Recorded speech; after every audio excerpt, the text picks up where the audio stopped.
o el único que es infalible primeramente es Dios. Y esta infalibilidad ha transmitido también luego a su iglesia, con una promesa de verdad, dada por Él mismo, no por otro.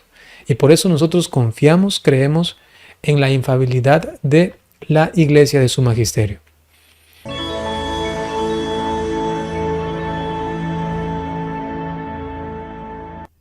Dice, Padre, ¿qué decir de nuestros hermanos que ya se reúnen en casa para dar culto a Dios? Es que ya no en una congregación se reúnen. Hay que tener mucho cuidado con esto, ¿sí? Esto es el aconfesional, ¿o no? O los aconfesionales. ¿Quiénes son estos? Básicamente son protestantes. En definitiva son estos, ¿no? Son protestantes que no creen en la iglesia visible, exterior, institucionalizada. No creen que Cristo haya fundado una iglesia que se vea, ¿no? Sino que dicen la iglesia es cada uno de nosotros, interiormente. Y entonces se reúnen solamente en las casas. Y allí leen la palabra de Dios. Tú le preguntas de qué congregación eres. No soy de ninguna. No pertenezco a ninguna. Solamente soy cristiano. Yo sigo a mi Señor Jesucristo. Dicen así. Pero esto es irse en contra del mismo Señor Jesucristo, que Él mismo formó una comunidad. Esta comunidad se estableció concretamente primero en Jerusalén y luego se expandió por todo el orbe. Esta comunidad se siguió reuniendo.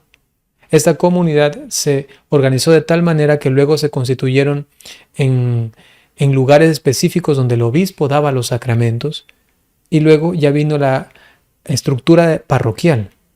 Pero todo esto ha sido un desarrollo natural de la misma iglesia. ¿Por qué? Porque Cristo ha querido que nos congreguemos. Y desde el principio, ¿cómo eran llamados los cristianos? Primero, los del camino, ¿no?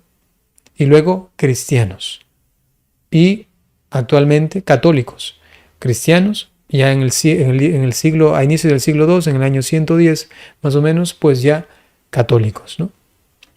Y ha querido que siempre se congreguen. Entonces es una falacia, es un error, pero realmente es un error y es en contra de la palabra y la voluntad misma de Dios que uno se declare aconfesional y de que solamente lea la palabra de Dios en su casa y ahí encuentra todo supuestamente para la salvación. Esto es, además de incoherente con la palabra de Dios, peligrosísimo, porque es interpretación privada, es interpretación libre de lo que yo considero en ese momento. O sea, imagínate.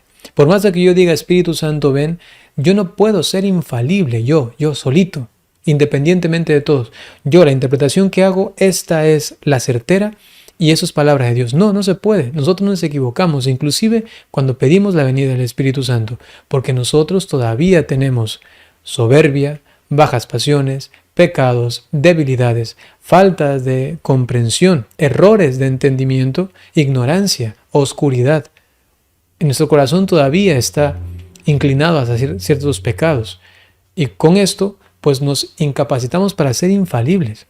Los únicos, o el único, que es infalible primeramente es Dios. Y esta infalibilidad ha transmitido también luego a su iglesia, con una promesa de verdad, dada por Él mismo, no por otro.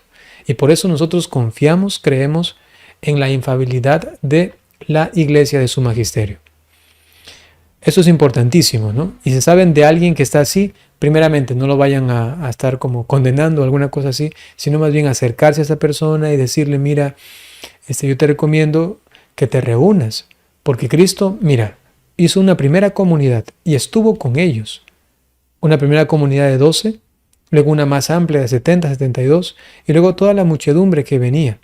Y el Señor se reunía con esa comunidad, luego con los demás. Siempre tenían sus encuentros. Iban al monte y explicaban. Y se reunían justamente luego los primeros cristianos a la fracción del pan, a la escucha de la enseñanza de los apóstoles. Eso está en Hechos de los Apóstoles, ¿no? Se reunían a estar en comunidad, se reunían a orar, pero no solamente por ahí cada uno, yo individualmente, no, se consideraban una comunidad. Dicen que eran un solo corazón, una sola alma. Y por esto es importantísimo que nos reunamos. Es peligroso, por lo que he mencionado, pero también va en contra de la virtud. ¿Por qué? Porque una persona cuando está sola y dice soy humilde, sí, es fácil decir soy humilde porque estoy solo.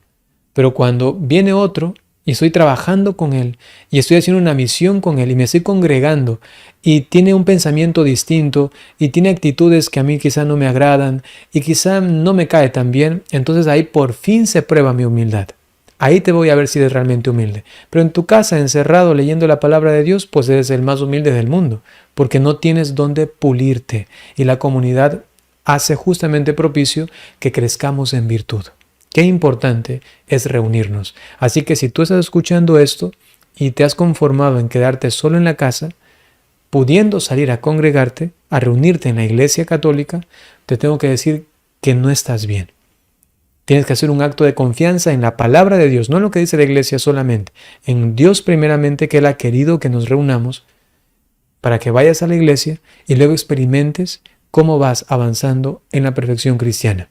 Evidentemente, si alguien está enfermo, impedido de ir a la iglesia por alguna situación, pues sencillamente se queda en su casa, escucha la palabra de Dios y todo esto, pero es una situación excepcional porque se encuentra impedida físicamente la persona, ¿no?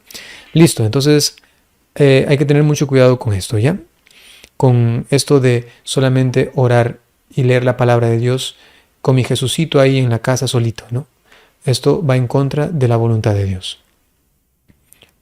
Y sin embargo, no hay que olvidarse de orar en la casa también, ¿no? O sea, no hay que olvidarse de que también en la casa hay que constituirla como una iglesia doméstica. Evidentemente, con la familia, con los hermanos, con quienes se encuentran, rezar el rosario, leer la palabra de Dios, tener alguna práctica de piedad popular, por supuesto que sí. Pero lo uno no quita lo otro. Y esto otro es importantísimo, ¿sí? Me refiero a ir a congregarnos, a reunirnos en la iglesia. Porque existe una iglesia visible y una invisible. Y las dos son constituyentes de esta única iglesia católica.